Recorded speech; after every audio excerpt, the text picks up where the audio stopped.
Salut KT, j'espère que vous allez bien. On se retrouve pour parler de prédictions dans la suite de Boruto, le manga. Du coup, on commence maintenant.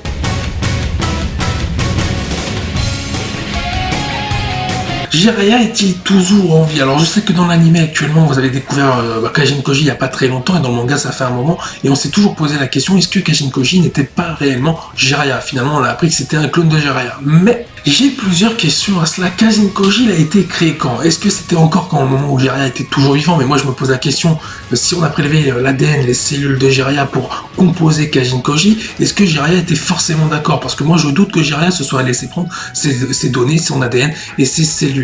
À moins que Jiraiya ait tout simplement accepté par rapport à quelqu'un qu'il connaît, peut-être un ami, peut-être un élève, je vais y venir à cette théorie, donc tout est envisageable. Et bien ma théorie, donc elle daterait même d'avant Naruto, admettons que l'équipe de Jiraiya, donc à l'époque avant qu'il entraîne tout ce qui était Conan, même Nagato et toute la clique, on avait l'équipe Jiraiya, donc composée de Minato, d'une meuf lambda, donc une ninja lambda, et d'un mec lambda. Et si ce mec lambda était Amado, donc ça voudrait dire qu'il aurait conservé cette relation, on va dire, élève à maître, et du coup l'élève, voyant la mort de Jiraiya, aurait tout simplement décidé de créer Kajin Koji. Et c'est vrai que ce n'est pas impossible, tout cela pourrait être lié, l'âge d'Amado à ce moment-là entraîné par Jiraiya pourrait correspondre par rapport à l'âge d'aujourd'hui d'Amado. Maintenant prenons une autre hypothèse, donc effectivement Jiraiya est bel et bien mort et donc quelqu'un qui a pris son ADN, ses cellules, l'a pris après qu'il se soit fait tuer. Mais du coup, ça veut dire que cette personne a retrouvé le corps de Jiraiya dans l'eau que Kabuto lui-même n'avait pas retrouvé. Ça veut dire que quelqu'un qui a récupéré les cellules et les données de Jiraiya a forcément récupéré son corps et est donc en possession à l'heure actuelle du corps de Jiraiya. Mais qui donc est donc en possession du corps de Jiraiya si c'est bien le cas? Et en plus de ça, la personne qui est en possession de ce corps peut-être pourrait tout simplement utiliser la réincarnation des âmes ou faire revenir à la vie